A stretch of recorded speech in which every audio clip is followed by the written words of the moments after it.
How to preview PDF files without opening in Windows 10 and 11.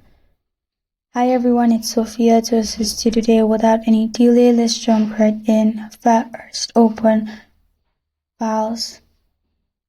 Click on the PDF you want to preview and then press on Alt, then press on P together. After you select and press on Alt and P together, you'll find this kind of screen pop up on your right side from where you can preview your PDF without opening it on your device. As you can see, you can even scroll the PDF. And this is how to preview PDF files without opening in Windows 10 and 11.